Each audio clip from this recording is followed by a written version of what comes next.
Fahuwa ajzam, fahuwa aqta. Ya. Setiap urusan yang tidak dimulai dengan memuji Allah, maka dia ada abtar, terputus. Ajzam, aqta artinya bersama. Ya.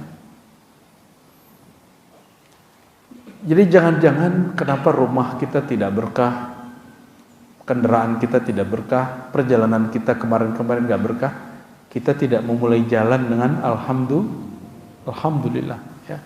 Yang dikenal juga Sanusi adalah keturunan dari Muhammad Ali Sanusi, yaitu Syekh Ahmad, ya. Ahmad As-Sanusi itu gurunya Syekh Yasin Al-Fadani di Mekah. Ya, beliau ini disebut Al-Mujahid, bahkan termasuk raja-raja lah di bagian Afrika Utara atau Aljazair. Lalu hijrah. Oleh karena itu, ketika Prancis masuk ke daerah Afrika Utara, Tunis, Aljazair, termasuk Maroko, Bapak Ibu, salah satu gerakan yang paling ditakuti mereka adalah gerakan Sanusiyah yang merupakan suku barbar. Ya. Waktu Belanda masuk ke Batavia, itu orang Prancis di mana? Orang Prancis di Banten. Mereka lagi di Banten, Pak. Mereka kirim intel ke Batavia, kayaknya udah gak bisa masuk nih, udah jalan lagi. Jadi aslinya Prancis ingin menguasai kita juga, baik Prancis, Spanyol, Portugal, mereka pernah kerepotan oleh barbar, terutama Prancis. Mereka sangat membenci suku barbar karena mereka adalah pejuang jihad. Ini juga saya sebutkan bahwa Thariqah Sanusiyah atau Thariqah Idrisiyah itu thariqah jihad, tidak seperti yang ada di buku-buku sejarah kemudian Islam bahwa tasawuf penyebab zuhud, zuhud menyebabkan umat Islam terbelakang. Zuhud tasawuf membuat umat Islam terjajah. Itu keliru besar. Kita bisa taruhan bahwa mujahid-mujahid sebelum kita ini hampir semuanya mursyid thariqah. Belum ada orang-orang yang hari ini membid'ahkan tasawuf itu. Belum ada orang-orang yang hari ini membid'ahkan akidah sifat 20, gak ada. Ya. Justru mereka yang sekarang ini membid'ahkan sufi, membid'ahkan para ulama ahlus sunnah kita, mereka berjihad tidak tepat, malah membunuh saudara sendiri, yang ngebom masjid-masjid. Itu terjadi hari ini, na'udzubillah, summa na'udzubillah. Ya, kita berdoa semoga masjid ini menjadi corong akidah ahlus sunnah. Ya, pengurus siap ya? Siap. Jadi corong, bukan lagi syiar, Pak. Corongnya sudah. Makanya istikharah saya ini buka aja dah kitab ini di sini. Ini Tahadus bin Ni'mah, Bapak Ibu. Saya belajar kitab Imam As-Sanusi, Al-Barahin, Ummul Barahin, itu as-sughranya yang inti dari kitab ini. Tahun 2006 kepada guru dari guru saya, Kiai Ali Mustafa Yakub, Allah yarham, yang malam tadi haul, tapi kita gak bisa datang, tapi saya sudah haul duluan ya. Kita sudah ziarah duluan sebelumnya. Yaitu Syekh Ali Mustafa Yakub berguru, dan itu jadi guru kami, yaitu Syekh Hasan Hitu. Muhammad Hasan Hitu, ulama yang dari awal kemunculan Bashar Assad ini punya ayah namanya Assad di Suriah, itu sudah konflik. Dan dia sudah terusir dari Suriah. Ya. Sampai kemudian anaknya Assad, yaitu Bashar Assad, tiba-tiba menghilang. Ya. Namun beliau karena terusir, pindah ke Kuwait, ngajar di Saudi, jadi guru besar di beberapa universitas, tapi kemudian buat Islamic Zentrum di Frankfurt, Jerman. Ya. Jadi saya belajar kepada beliau tahun 2006 sampai 2008, alhamdulillah. Dan beliau ternyata ijazahnya, sanadnya kepada Syekh Muhammad Yasin Al-Fadani yang tadi kita sebut. Jadi nyambungnya ke situ lagi. Nah, imam ini juga disebut Imam Al-Maliki. Jadi mazhabnya Maliki karena dia bermaliki. Asbab beliau ini, Bapak Ibu, ada satu ungkapan, kita ini akidahnya Asy'ari, Ahlus Sunnah Asy'ari, dan mazhab kita apa? Syafi'i. Tapi di mazhab Syafi'i ada orang liberal, ada orang Mu'tazilah, ada orang Jabariyah, ada Batiniyah, sebagian kecil.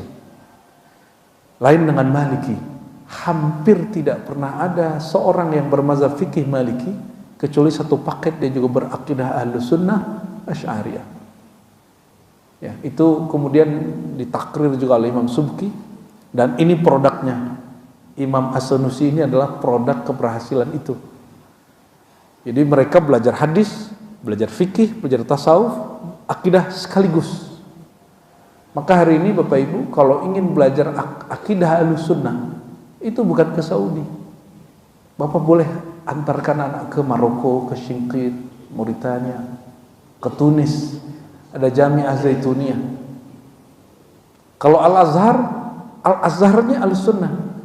Tapi orang-orang yang nyempil di sekitar Al-Azhar yang kemudian menarik beberapa adik-adik kita, anak-anak kita mahasiswa untuk berakidah bukan akidah Al-Azhar. Masa Bapak Ibu percaya nggak? Saya banyak jumpa orang tamatan Azhar kemudian membid'ahkan bertasawuf, membid'ahkan thariqah sufi, membid'ahkan mazhab, bahkan mengatakan bahwa Asy'ari itu bukan Ahlus Sunnah. Loh, saya mikir ente Azhar mana nih? Azhar ini Blok M ya? Bukan Azhar Kairo Mesir berarti dia.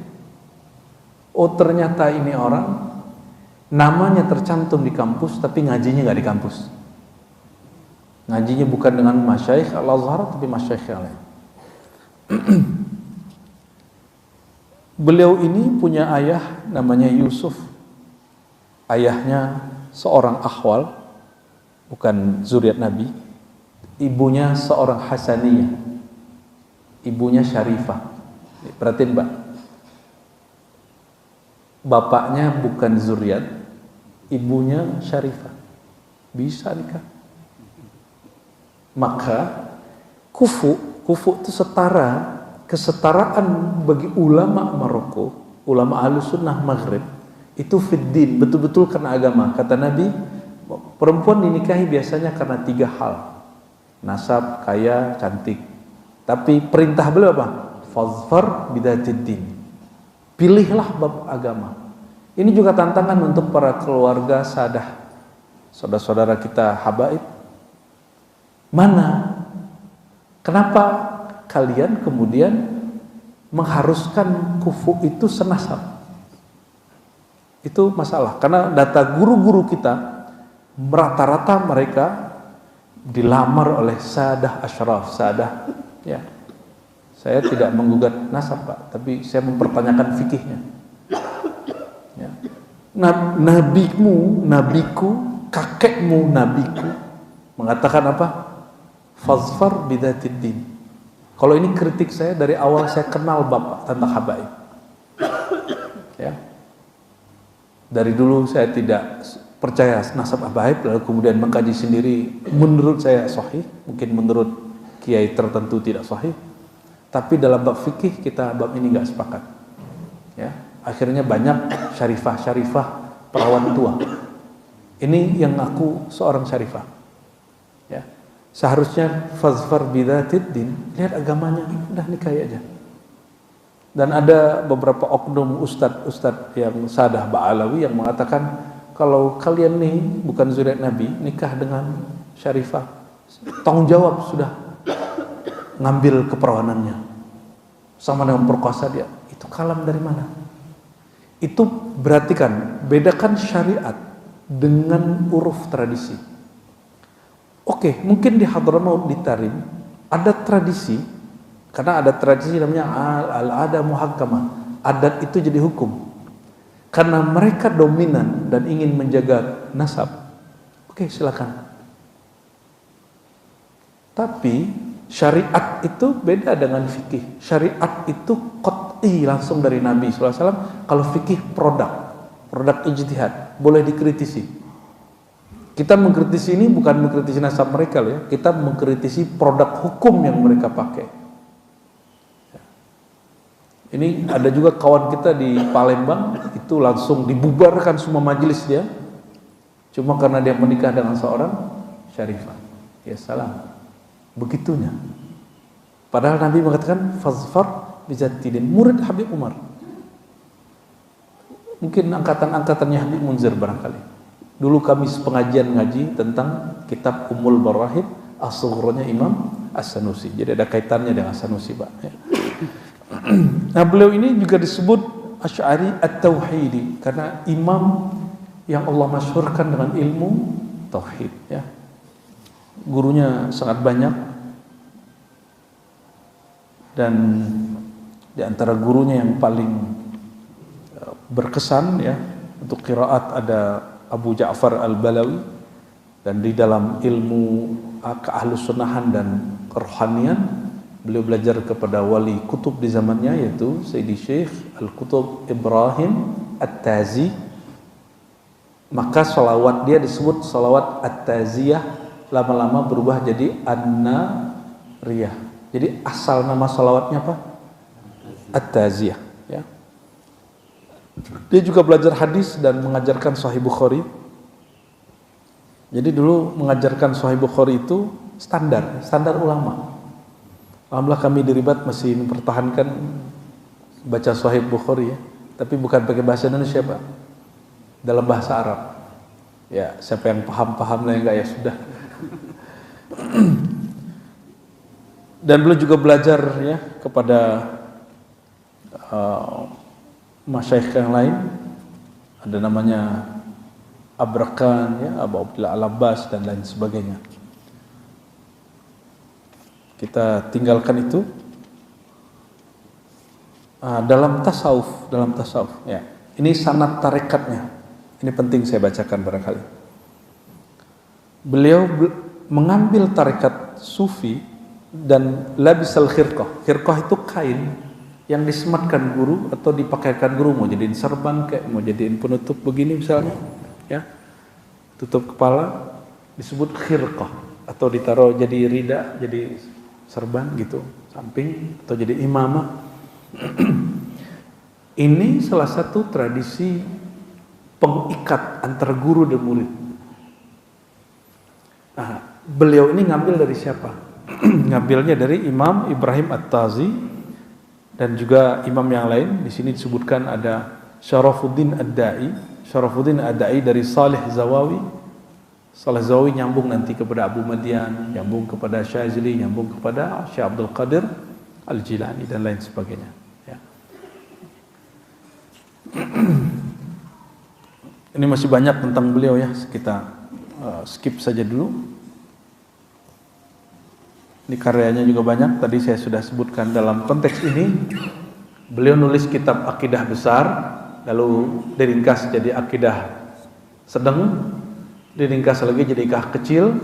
Yang kecil itu diringkas lagi jadi kitab ini. Lalu yang kitab ini diurai lagi. Nah, jadi bagian belakangnya ada. Kenapa kitab ini kita pilih? Bahasanya udah mix antara ilmu akidah dengan ilmu hati. Barangkali cocok dengan kita yang sudah nggak mau banyak terlalu polemik dengan bab akidah, tapi ada zauq, rasa kerohaniannya. Untuk beliau dan guru-gurunya dan sanad kita kepada beliau, kita kirimkan suratul Fatihah. Ya kenal ya sini suratul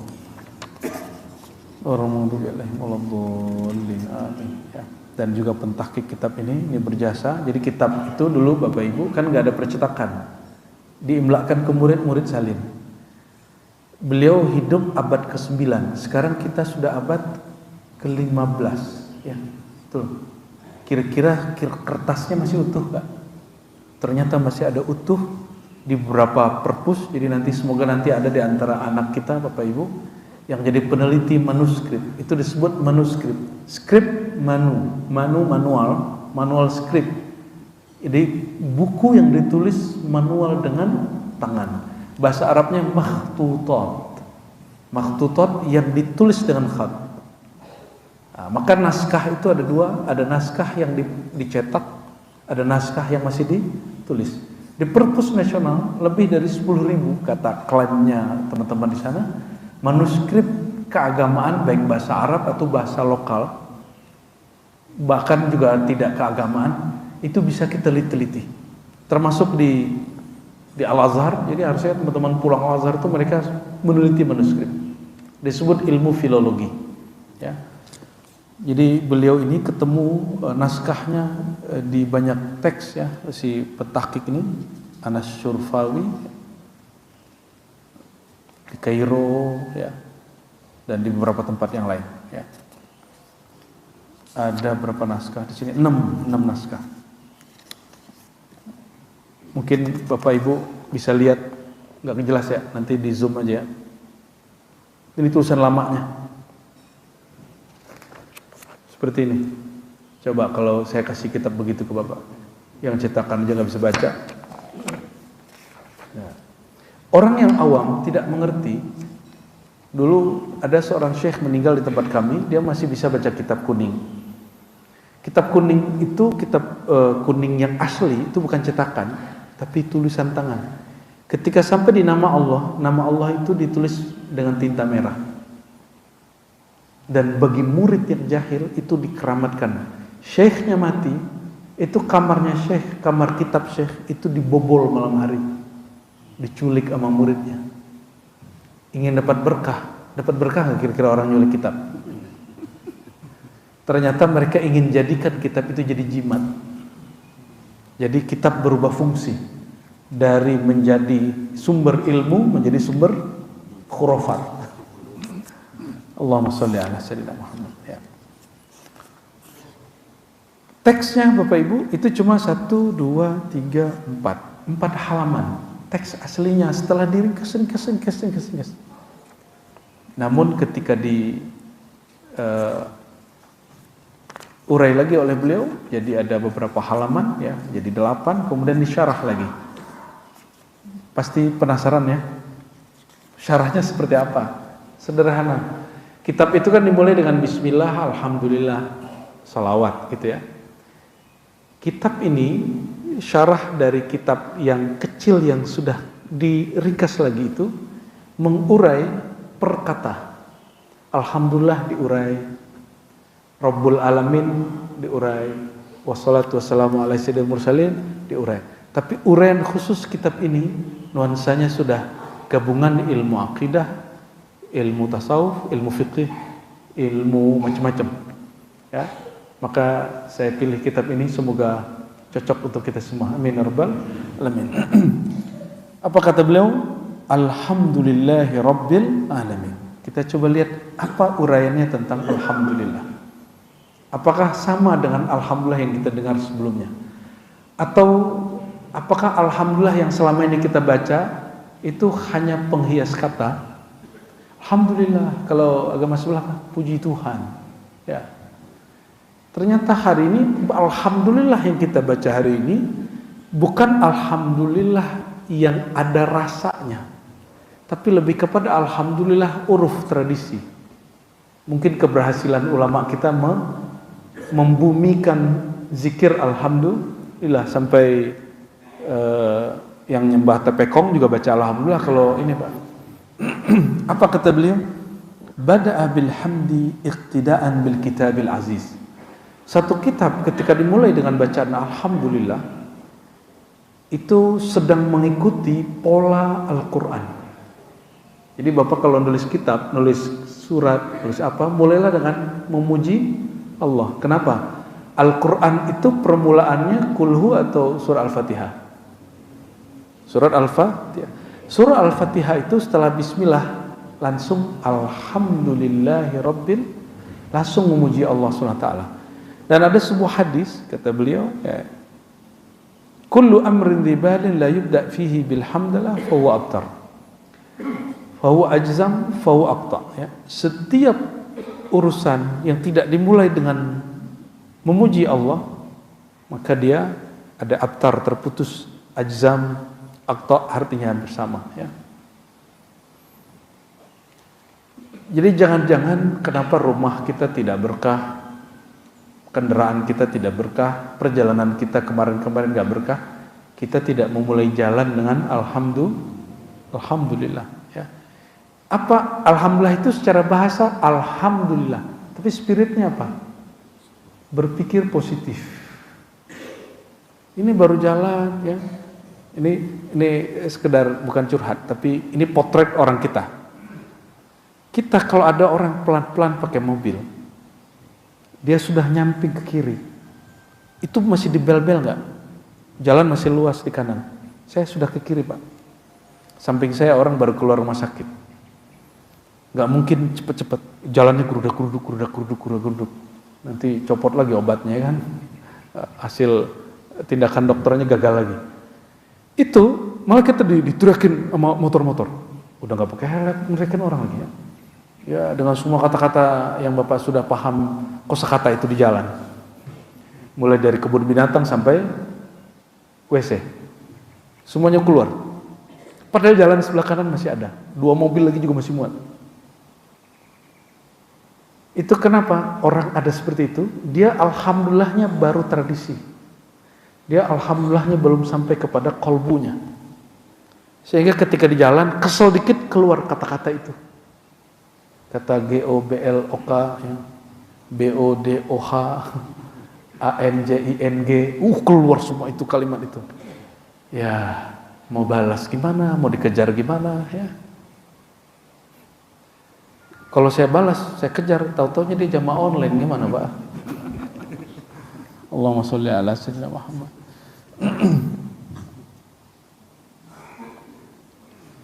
Secara harfiah alhamdulillah apa maknanya? Nah, ini makna dari Imam As-Sunusi. Alhamdulillah berarti al-madhu bi kulli kamalin lillah. Pujian dengan segala kesempurnaan kita kembalikan itu sebagai milik Allah. Jadi jika ada merasa terpuji dalam diri, ada merasa lebih dikit, pulangkan kepada Allah. Wajah kita kata orang tampan. Yang ngelukis wajah ini siapa? Suara kata orang merdu. Yang bikin suara siapa? Betul, beneran nih. Jadi kalau suaranya dipuji, siapa yang terpuji? Otak kita kata orang cerdas. Siapa yang bikin otak? Ya Allah. Orang tua enggak. Orang tua cuma begitu aja kerjaannya. Cuma melakukan hubungan sakral itu. Dia tidak pernah bikinin hidung kita, enggak pernah bikin mata kita, apalagi membuat porsi otak kita, enggak pernah. Paling dia cuma asupan makan. Nah, Bapak Ibu Saudara yang makan Allah. Jadi alhamdulillah ketika ada lafaz alhamdulillah ada alif lam di situ menunjukkan semua kesempurnaan milik Allah. Berarti kalau dibalik ketidaksempurnaan milik kita. Saya sering kasih pertanyaan, Islam dan Muslim beda nggak? Islam itu milik Allah. Inna dina Allah.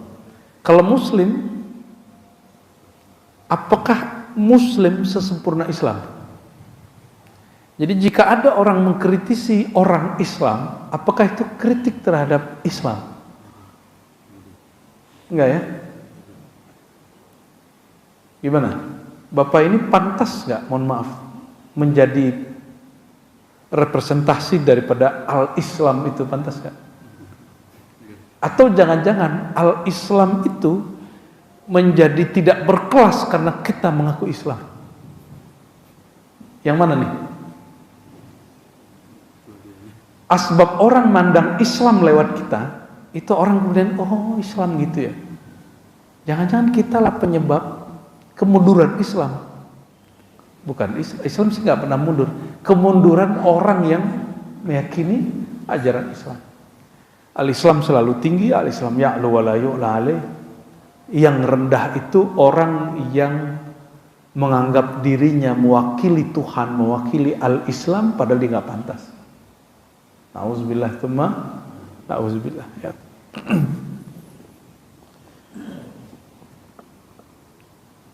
لأن الكمال إما قديم فهو وصفه وإما حادث فهو فعله فالكل إذن له فلا يستحق المدح على الأخر سواه. Sempurnanya ada dua. Ada sempurna yang qadim azali, zatnya dan sifatnya. Ada sempurna Allah Ta'ala yang berkaitan dengan alam semesta yang baru tercipta, yaitu fiilnya, perbuatannya. Maka kita ini macet-macetan setiap kali long weekend ke satu wilayah yang disebut puncak. Ya, menghindari macet Jakarta weekday, cari yang keindahan puncak, kita rela macetan ya, betul.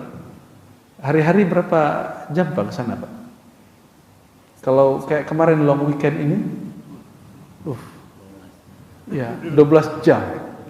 Cuma untuk ngelihatin lekukan gunung. Orang yang tidak mengerti seni, ketika melihat gambar dia puji gambarnya.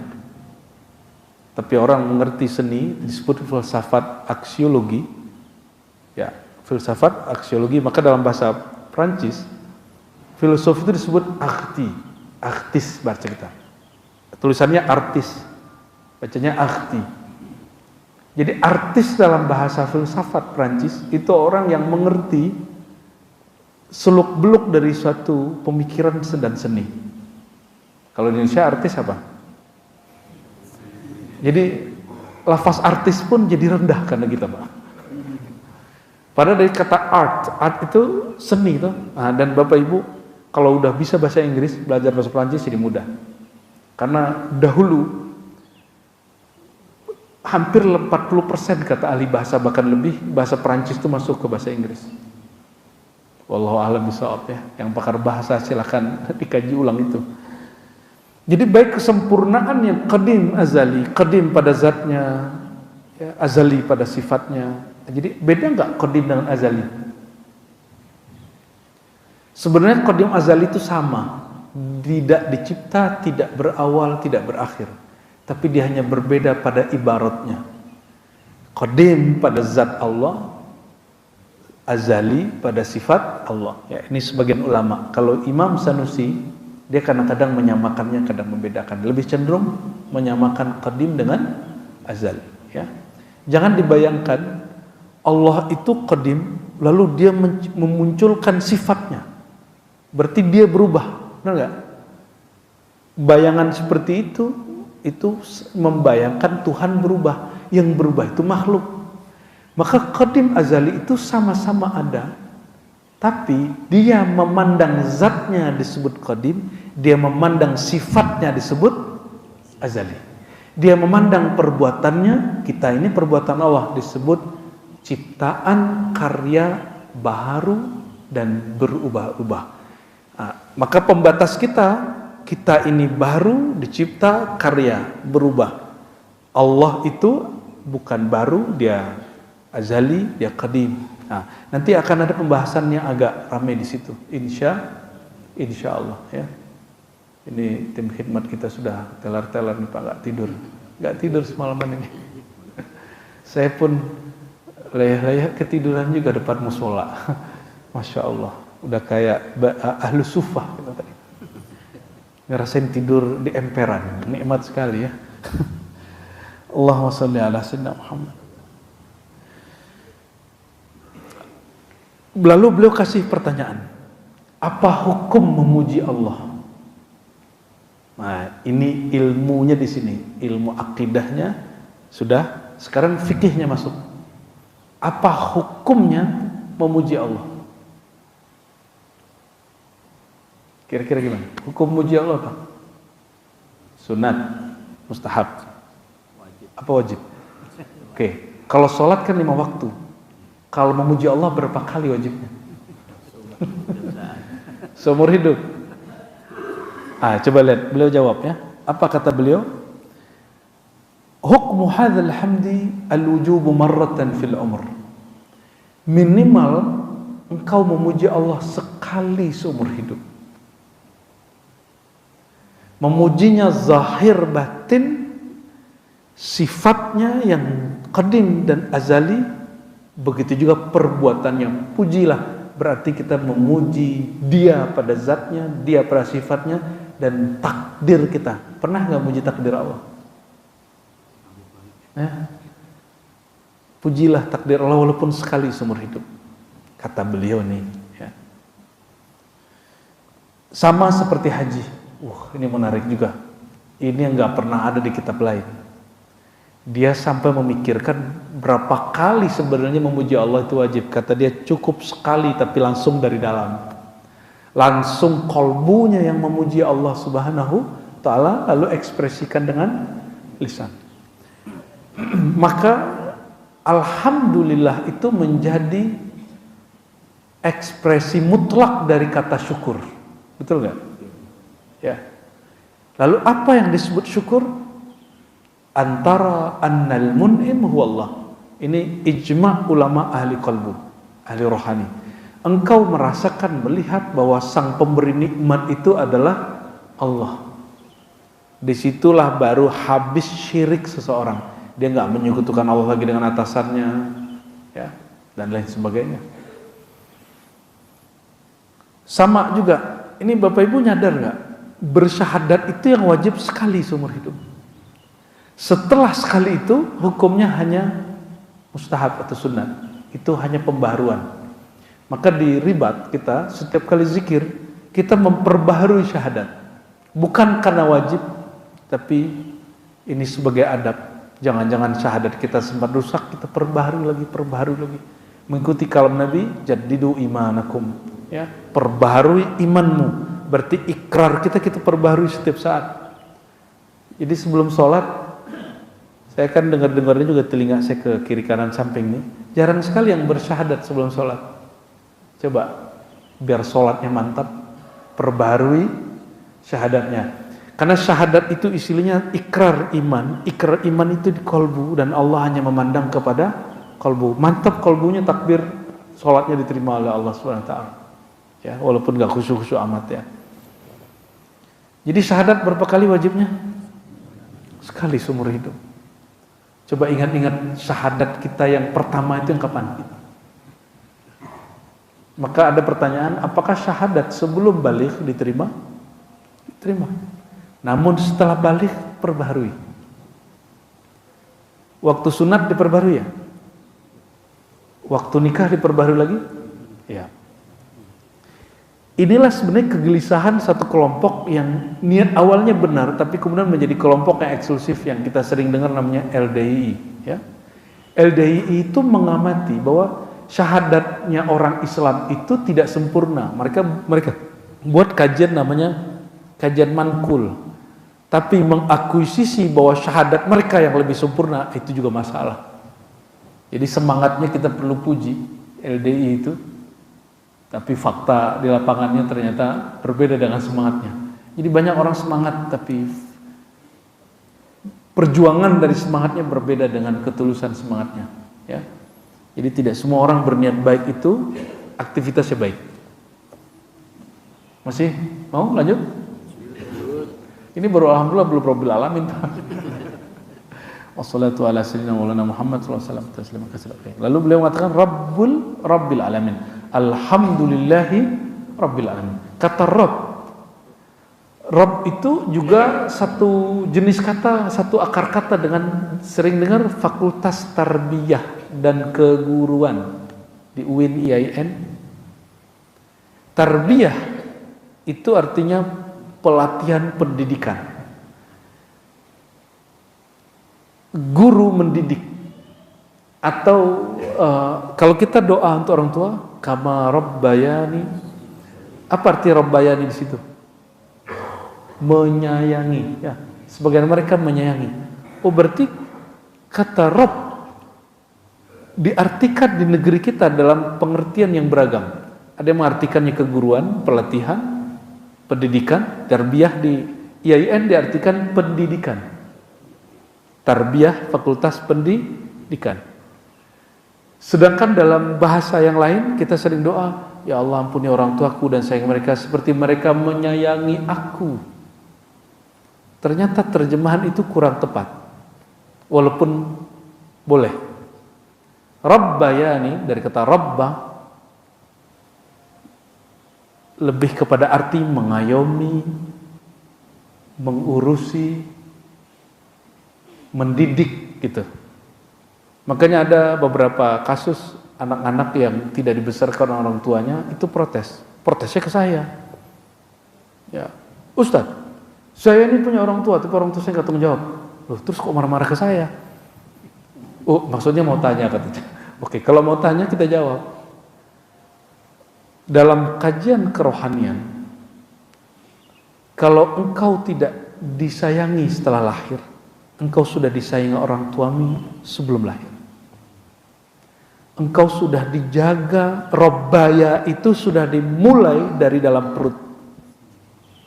Jadi ketika bapak-bapak ini tanya ibu-ibu, ibu-ibu ketika ada jabang bayi di dalam perutnya, dalam rahimnya, itu sayang banget gak? Dijagain beneran. Itu bagian dari robbaya nih, rob tarbiyah. Oke, oleh karenanya tarbiyah kependidikan dalam Islam tidak dimulai umur 7, 6, enggak. Dimulainya dari dalam, bahkan dari bikinnya pakai bismillah enggak? Bismillah janibna syaitan wa janibis syaitan ala ma razaqtana. Dimulai dari situ mulainya. Itu cara, karena tidak mau hasil dari cinta berdua itu diganggu oleh syaitan, dipagar dengan nama Allah. Itu sudah bagian dari tarbiyah. Itu bagian dari tarbiyah. Makan, ibu-ibu ini niat nggak kalau makan diniatkan, ya Allah aku niat makan. Kalau lagi punya jabang bayi, dengan namamu, dengan izinmu, semoga jadi nutrisi juga bagi badanku dan bagi si jabang bayi. Disertakan nama Allah, itu bagian dari tarbiyah. Bagian dari tarbiyah. Hari ini kan ada terapi-terapi dengerin musik ke dalam ini. Ya salam tuh norak bagi saya itu ya. Kelamaan ente sadarnya. Boleh nggak apa-apa, kita nggak ada masalahin penemuan itu.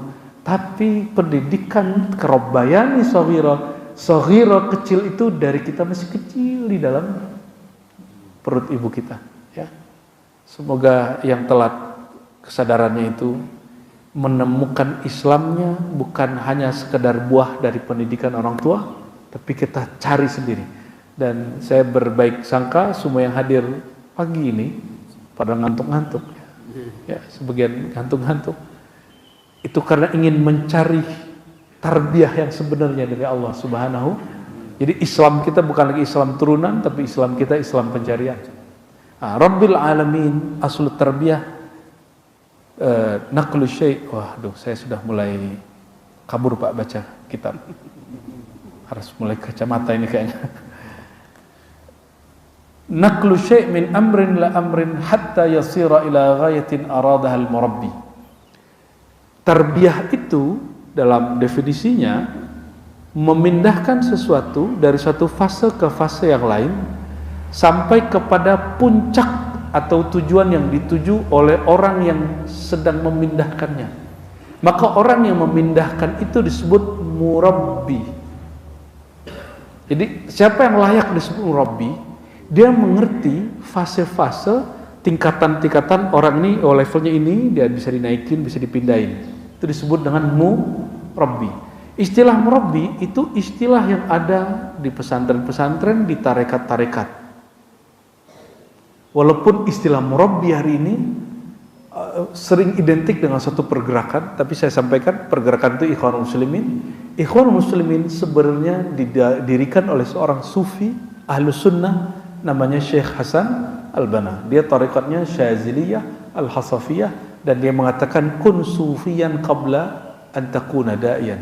Jadilah kamu sufi dulu sebelum dai. Ya.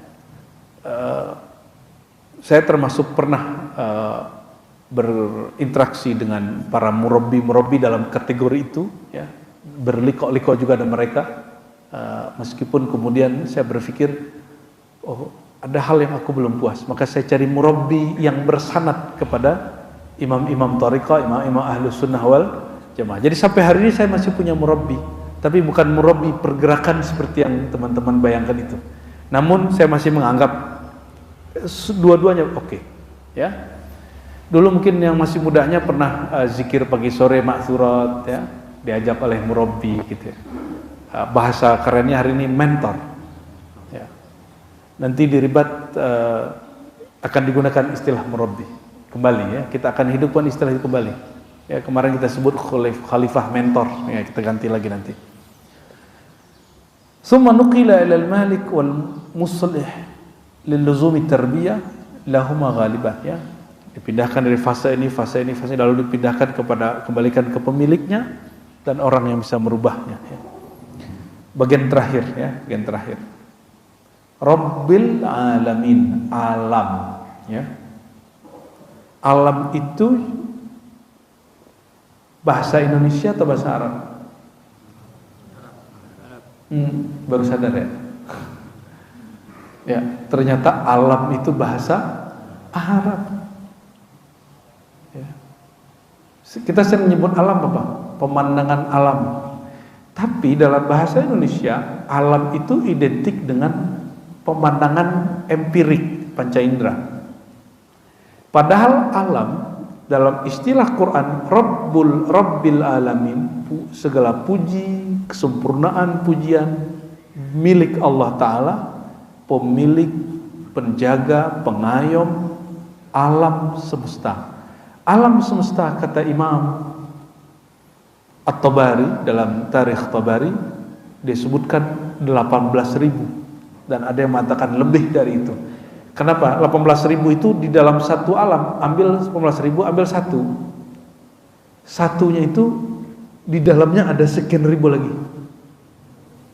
Anggaplah satu alam 1.000. Tapi 18.000 kali 1.000 berapa? Itu yang 1.000 di bawahnya dibagi lagi, ada lagi negeri-negeri alam di situ. Contoh diri kita.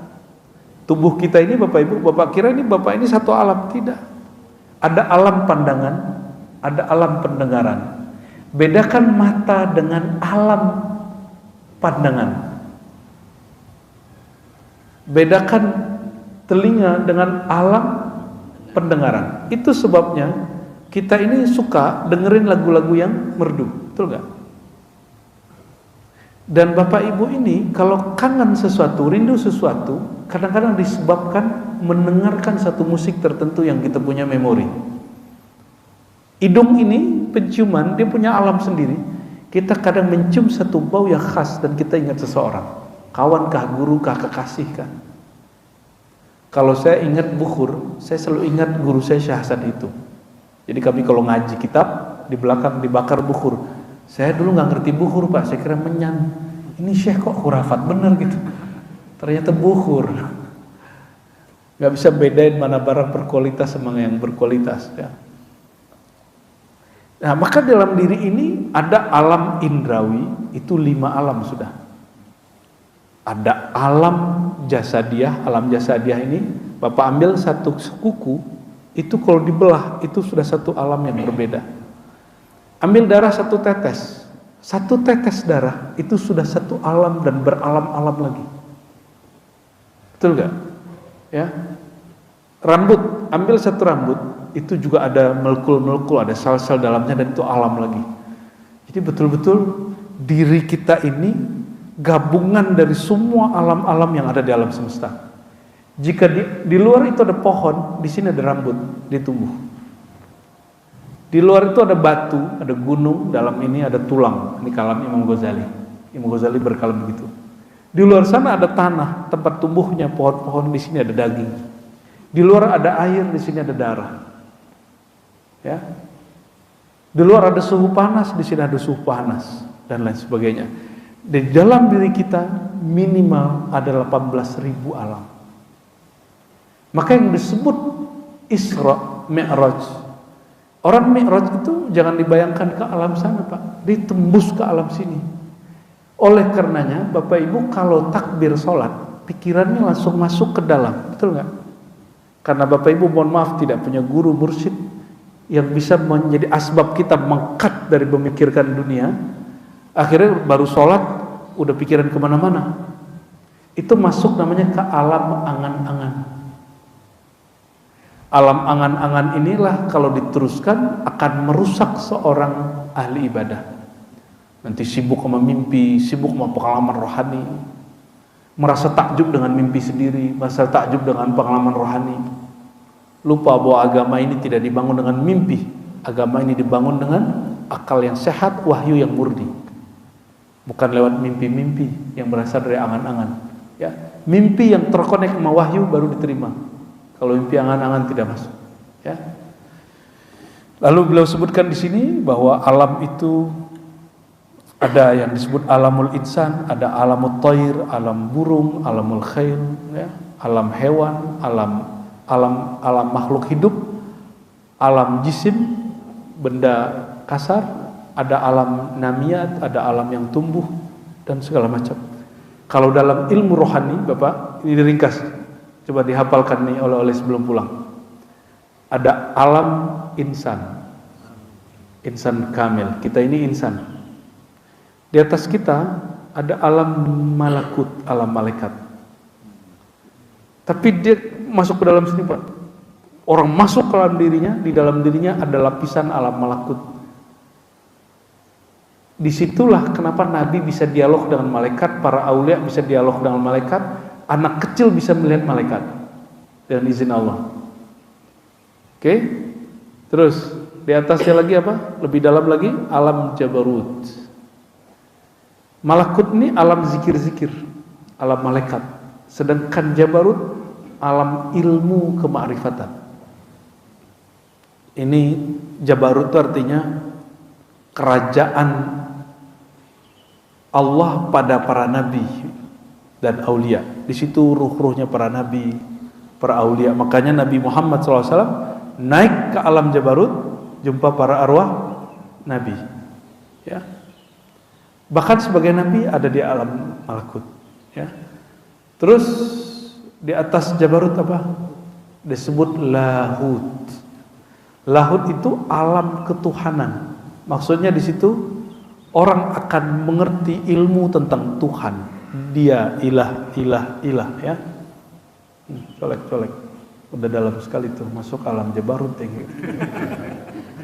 Alam carut marut.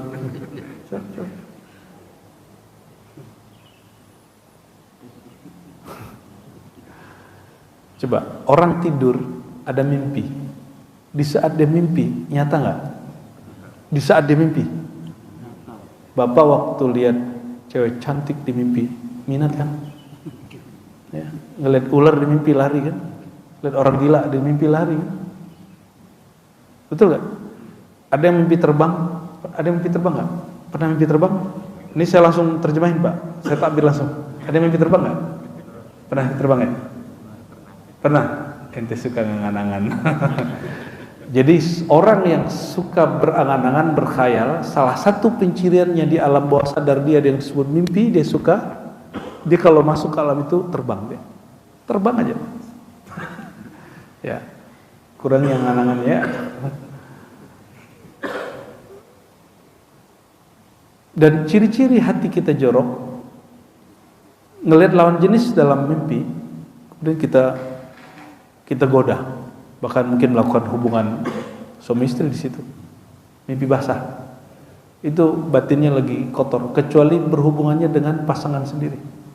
Maka Sayyidina Umar disebutkan dia waktu sibuk mengurus pemerintahan, dia tidak pernah mimpi basah sama sekali kecuali sekali, dan itu pun wajah istrinya.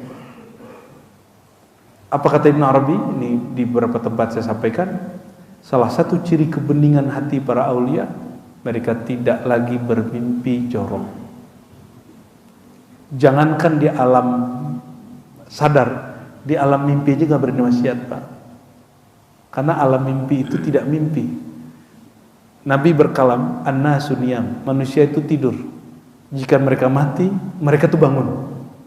Saya mau tanya, ini bapaknya lagi mimpi apa lagi sadar ini? Hah? An-naumu akhul maut, tidur itu saudara mati.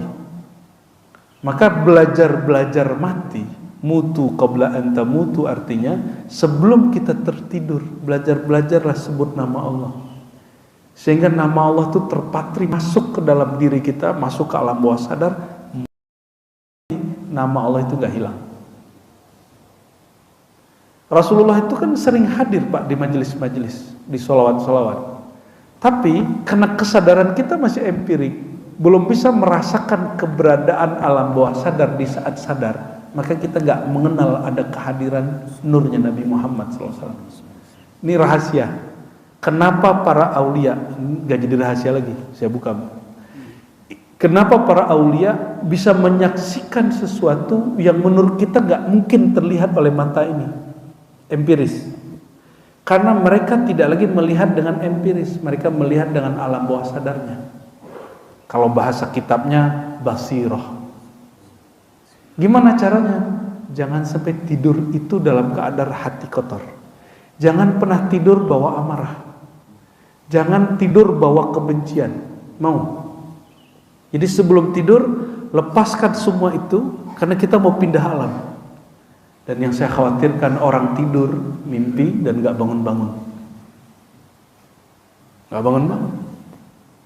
Oleh karenanya, orang yang mati, dia tidak sadar dirinya mati. Sampai dia diinterogasi oleh malaikat. Dia ngerasanya dia sedang mimpi. Jadi orang tidur itu Pak, dia ngerasa mimpi. Tapi orang yang mimpi itu sadar. Dia merasakan apa yang dia lihat itu nyata, ya. Jadi ada alam bawah sadar. Ya, orang psikolog kan sampai di situ aja kalimatnya. Padahal di kitab sudah banyak. Dan mungkin nggak tahu bodohnya kita lebih senang dengan istilah-istilah alam bawah sadar. Kenapa kita nggak gunakan alam jabarut, alam lahut? Lebih clear dan jelas. Di malakut jumpanya siapa? Di Jabarut ketemunya siapa? Di Lahut melihat apa? Itu ada Pak ilmunya. Kalau alam bawah sadar kan hari ini bingung. Pernah dejavu? Sampai hari ini psikolog dan kedokteran itu tidak pernah sepakat tentang apa yang terjadi saat dejavu. Kan nggak ada yang tahu. Sebenarnya dalam tasawuf sederhana aja. Tapi nantilah kita cerita itu ya. Ini bicara tentang alam-alam ya. Ini sedang di alam mana Bapak Ibu? Alam sadar atau mimpi? Ya, karena mengikuti kalam Nabi, ini manusia itu sedang tertidur. Semoga tidurnya Bapak Ibu terisi dengan kesadaran. Jadi sebenarnya hidup ini mimpi dalam mimpi. Inilah yang dikatakan di Quran, innamal hayatud dunya la'ibun wa lahwun. Dunia itu main-main, seperti main-mainnya mimpi. Ganti alam, semua yang dirundung orang ketika masalah dunianya hilang. Itu sebabnya banyak orang ingin ketika utangnya banyak, patah hati, ingin menyelesaikan masalahnya dengan mati bunuh diri. Tapi dia lupa, konsekuensi dari mati bunuh diri itu pindah alam, masalah lagi.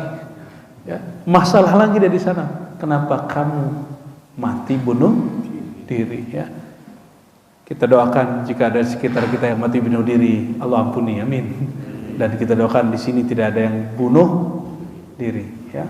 Maka jangan pernah pukul-pukul badan saat lagi kasal, pukul-pukul kepala, lukai. Itu awal dari bunuh diri, awal dari orang tidak menghargai alam sadarnya hari ini. Semoga Allah Ta'ala menerima pujian kita. Coba baca, Alhamdulillah Rabbil, ikuti maknanya. Ya Allah, Engkaulah yang maha terpuji, maha sempurna pada zatmu, pada sifatmu, pada perbuatanmu, pada alammu, pada semua apapun yang berkaitan padamu.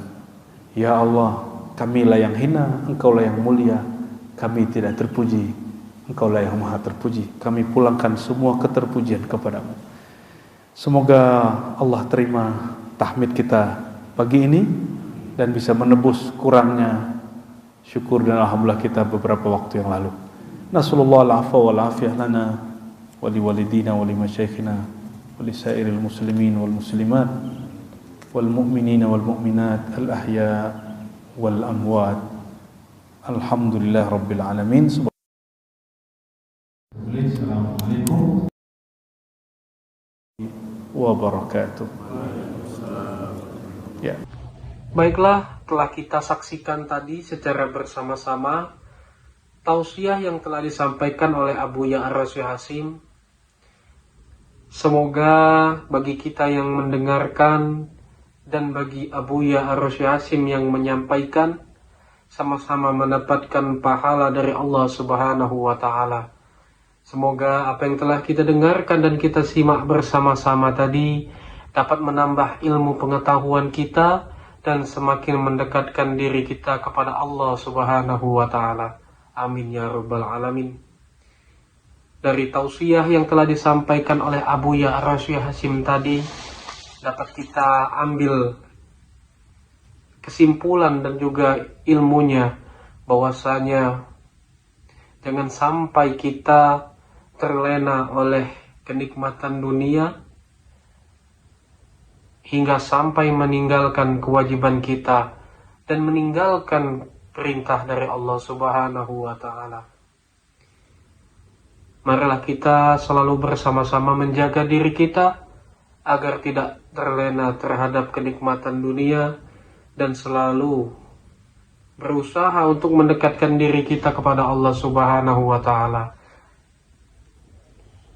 Semoga kita termasuk umatnya yang selalu mendapatkan syafaat dari Rasulullah Sallallahu Alaihi Wasallam dan juga selalu mendapatkan hidayah serta rahmat dari Allah Subhanahu wa Ta'ala.